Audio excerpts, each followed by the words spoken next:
शिव चौधरी वीरेंद्र सिंह जी का स्वागत करें।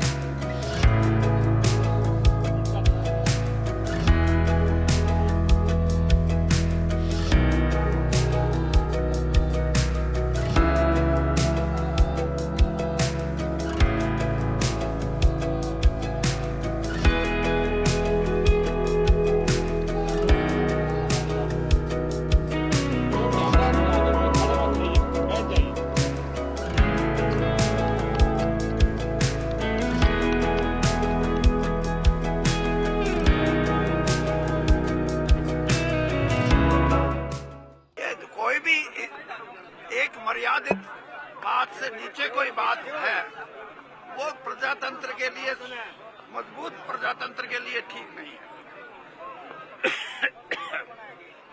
और इसीलिए मैंने ये बात कही, कोई पार्टी किसी पार्टी से दूसरी पार्टी में जाए उसको भी मर्यादित अपना व्यवहार रखना चाहिए।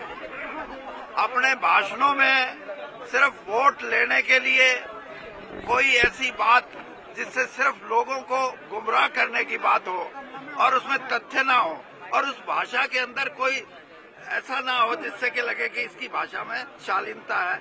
अगर ऐसा नहीं है तो मैं ये मानता हूं कि लोगों को ये मत समझो कि उनको पता नहीं, उनको सब पता है। शालीनता भाषा की, भाषा के शब्दावली, वो सब बहुत जरूरी है इस देश के लिए। हम प्रजातंत्र में इंग्लैंड यूके की जो पार्लियामेंट की है वो तो 600 साल हो गए उनको, अभी तक परिपक्वता की जो बात है।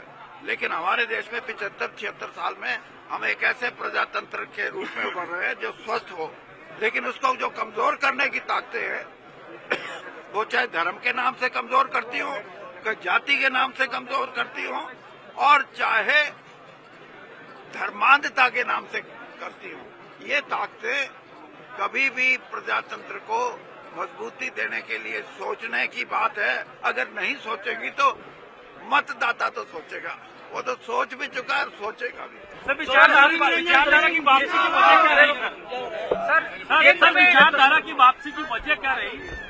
आपने कहा कि घर वापसी नहीं, विचारधारा की वापसी, इसके पीछे की वजह क्या रही कि 10 साल आपको लगे विचारधारा की वापसी? और चुनाव के ठीक पहले आपने आप या तो इनसे या आप पूछो। सेम है नहीं, आप पूछो, इन्होंने 2 सवाल पूछ लिया, आप पूछो। विचारधारा में जो आपने कहा कि विचारधारा की वापसी हुई है, उसकी मुख्य वजह क्या है? केंद्र में आप मंत्री भी रहे थे, चुनाव के एन पहले क्या ऐसी वजह रह गई व्यक्तिगत तौर पे जिससे आपने ये फैसला लिया? एक बात सुन लो मेरी, चुनाव से 4 साल पहले मैं ये फैसला करता, आप मेरा इंटरव्यू लेने नहीं आते। ये राजनीति है और राजनीति में मैं कोई नया नहीं हूँ। 52 साल मैंने देखा आपका व्यवहार कैसा, मेरा व्यवहार कैसा।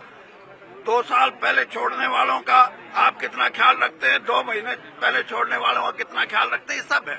लेकिन मेरा अपनी ये सोच है कि जैसे इन्होंने कहा कि विचारधारा में, मैंने जब कांग्रेस से अलग हुआ तो मैंने सोचा था कि भारतीय जनता पार्टी की कांग्रेस की विचारधारा में कुछ फर्क हो सकता है, लेकिन कोई ज्यादा बड़ी बात नहीं। लेकिन ये विचारधारा कांग्रेस का बिल्कुल एक किस्म से उलट है। और उलट इसलिए है कि इस देश को अगर जिंदा रखना है, इस देश की अखंडता को जिंदा रखना है, तो हमारी विचारधारा, जैसे मैंने कहा, जन मन गण, ये जरूरी है। जन गण मन से ही देश बचेगा।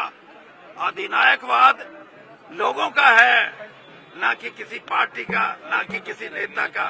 ये अधिनायकवाद की जो धारणा है हमारे नेशनल एंथम में, इसको समझना चाहिए और इसी पे हमारा संविधान टिका हुआ है। अब इसको देश की जनता जिस दिन समझी तो कहीं किसी की जरूरत ही नहीं। लेकिन आज कांग्रेस, मैं ये समझता हूं कि कांग्रेस पैन इंडिया पार्टी है और पैन इंडिया पार्टी का सबसे बड़ा फर्ज ये बनता है कि जो मूल हैं हमारे देश की आजादी लेने के बाद, चाहे वो संविधान के रूप में हो, चाहे हमारे नेशनल एंथम के रूप में, और चाहे हमारी राजनीतिक मान्यताओं के रूप में हो, उनको बचा के रखेंगे तो देश मजबूत रहेगा, वरना देश कमजोर भी हो सकता है। प्रधानमंत्री का कहना है कि कांग्रेस का जो घोषणा पत्र है वो तब मुस्लिम लीग के नक्शे कदम पे है। कैसे दिखते इस बयान? अब आपने मेरी बात दोहरा दी। मैं यही कहता हूँ, भले लोगों कुछ ठीक ठाक बोलो यार। अच्छा सर, एक ये जो तस्वीर आज सक्रिय दिखेगी वो हरियाणा की राजनीति राजनीति में दिखाई देगी मंचों पे चुनाव में। बिल्कुल, और ऐसी दिखाई देगी कि आप भी कहोगे कहाँ भाई गजब हो गया।